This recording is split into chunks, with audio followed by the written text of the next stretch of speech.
Hey everybody, welcome to Workforce Gaming. I'm Brad, here with Doug. Hi. Today we're here to talk about Doom Eternal, which we have two very different opinions on, kind of, I think. So we both wrapped this up. Didn't care for it. And I know you are super high on it. Yeah. Oh, yeah. Well, kind of. Yeah. It's a weird game. It's a much weirder game than I think either of us expected. It is such a different game than what I expected, and I think that played into where I can appreciate the hell out of this game, but I don't think I enjoyed it that much. So I guess I want to start with you, because I think starting with some of your your really positive takes on this, I think are going to get us to where we need to go with this. So sure. What really stood out to you? Because you said this is a very different game than you were expecting. What about it's different? I think... Well, before we get to the gameplay, I think the first thing is when I booted up, I was surprised this was the best looking game I've ever played. I wasn't expecting that, and running at 60 frames per second is insane. And you played on PC. I played on PC, and I threw it on my TV and stuff, and 60 frames. I was saying all them blah blah blah. I played on a base model PS4. It still looks fantastic there as well. Yeah, I think to start, I think this game takes a while to understand in a way that I really haven't played since Mirror's Edge. I think Mirror's Edge, and pretty much that's the one where it every mechanic feels so obtuse, and why can't I just shoot things like I did in the first game? Yeah. And I think that's my problem. I have a nice curve with Doom where around mission 7 or 8 I was in love with this game. Yeah. But the first 2 or 3, as you're kind of discovering what's different, where, okay, I've got a lot more versatility in my movements. I've got all these different weapon combinations I can use, and all these different kind of gadgety type things that I can do. It really threw me off by how much different intricacies there were. Whereas Doom 2016, and I think I played it maybe a year after it came out. It's been a couple of years since I played it, but I just remember run, forward, shoot stuff. Yeah. Oh yeah.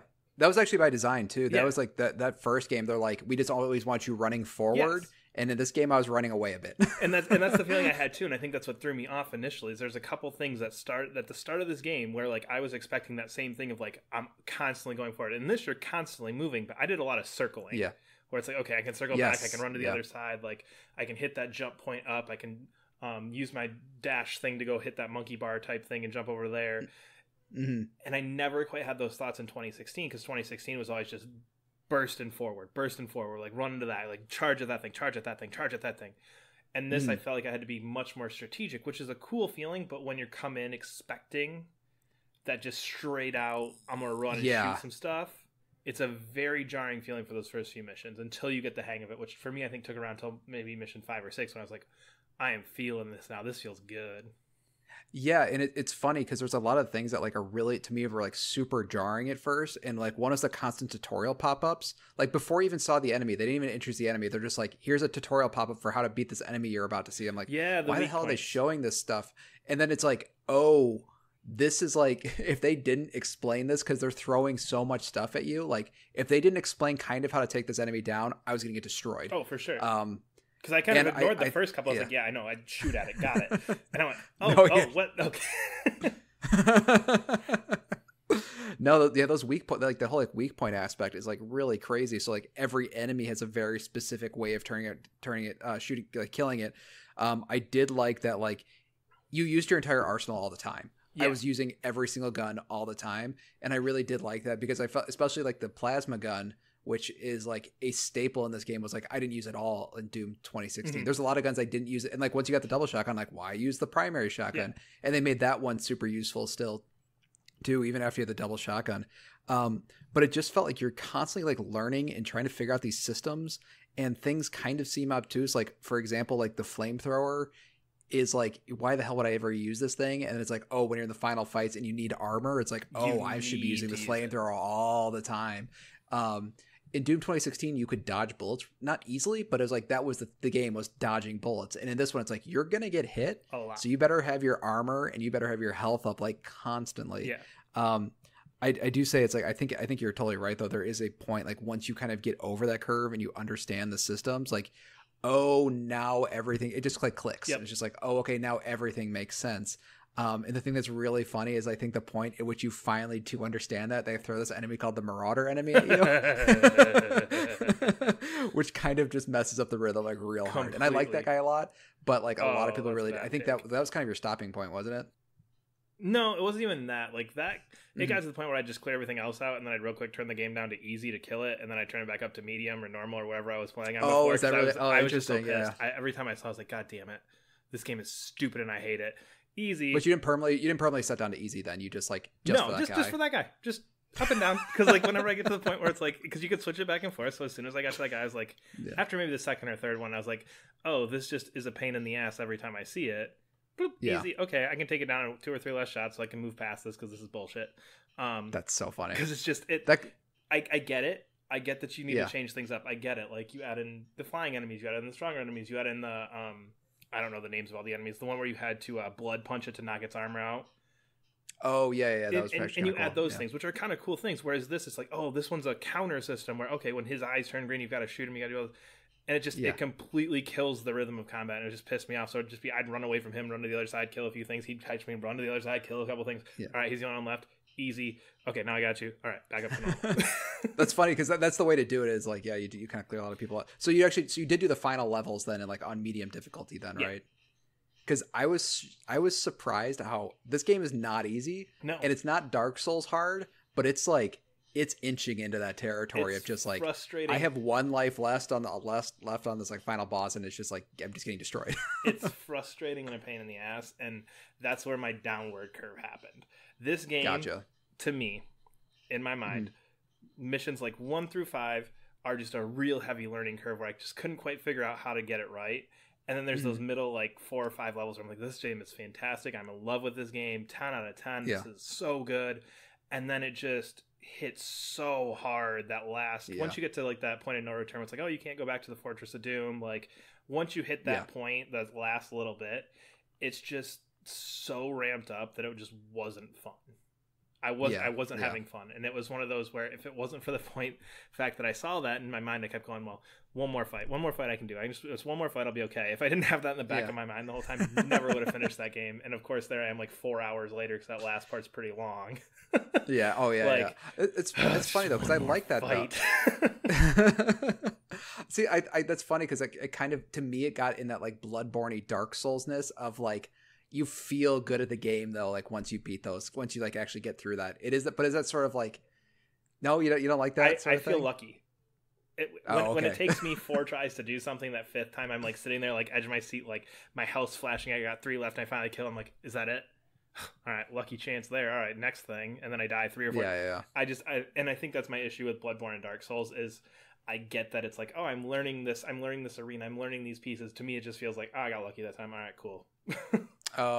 That's a bummer. I can totally understand that though. But again, this game, I'm not a fan of like beat your head into the wall difficult games. I don't like Bloodborne. I don't like Dark Souls. And when this got to that point, it's just like I'm not enjoying this. I'm not having fun. I'm just irritated that I want to see the end of this thing, and that you told me I'm close to the end. So now I feel like I'm close to the end.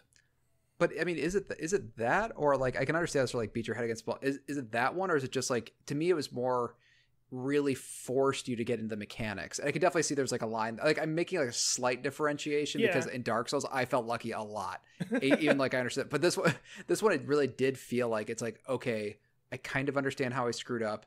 Maybe I should have done this more. Maybe I should have done a little bit this more, and then I do that, and then it worked. So, but it just like to me, it just like was constantly forcing you to use like every mechanic, even though you didn't particularly like. And again, I don't mind that concept when it's done in moderation, but like the last 4 hours of this are like, I should have gone up, and if I jump up there, didn't realize there was extra health up here. Okay, now next time I know I gotta go up here. Okay, well I got that. Well, that's true. All right, one more time. And these fights they're not short, quick little bursts towards the end there. It's like you get 4 waves of enemy before you get to the next checkpoint. So it was just one of those things where it's just like, oh god, I'm so just irritated by it.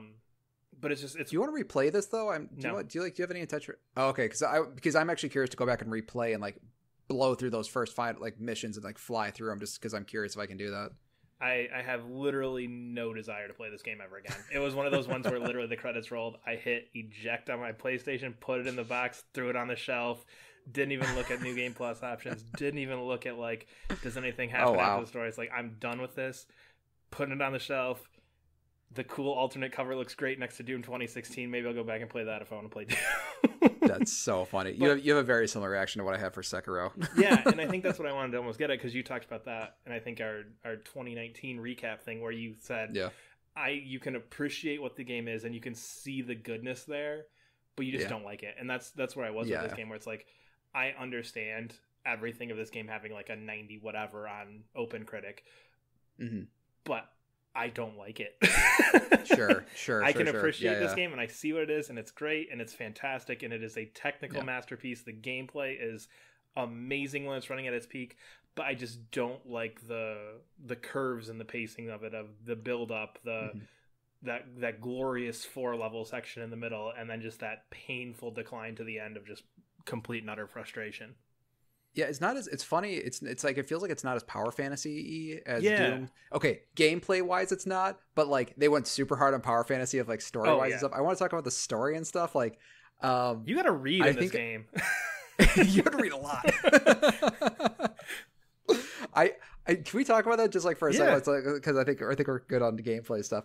The story in this is like so weird, and the only experience I could have like that was even close to similar was going from Kingdom Hearts 1 to 2 without playing any in-between games. And like, you start Kingdom Hearts 2, it's like, what the fuck is going on? Yeah, and that is this game, but there's no in-between, and then you just have to like figure out what happened. Because I actually went back to like a Wikipedia article for 2016. It's like, I don't remember like this much weird like culty aliens and hell and all this. I don't remember all this. Like, I got the gist of it, but I don't remember all this like, what the hell's a sentinel? Like, what?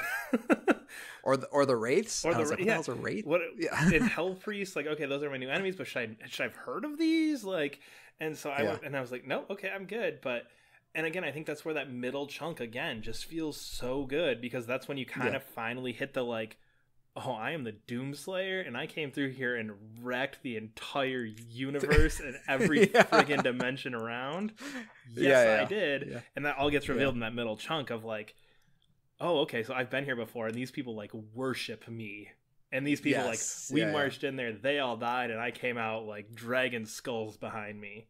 Yeah, so there's a point like in the middle section where they do start like revealing these things, and then you do kind of get that like, oh, like you were just saying, it's like, holy crap, this guy is amazing. I do wish, and I'm trying to figure out like why it took to the middle point before they started like kind of revealing this stuff, because I just feel like they just had to give you like literally pages and pages and pages of background before this actually like made any sense. Yeah, there's the one level where I think it's really light on combat for the first chunk, and it was just kind of going around and collecting these pages of it was like some historical book, and it was like, oh, you got page 1. Yeah. And it's literally like 7 or 8 paragraphs.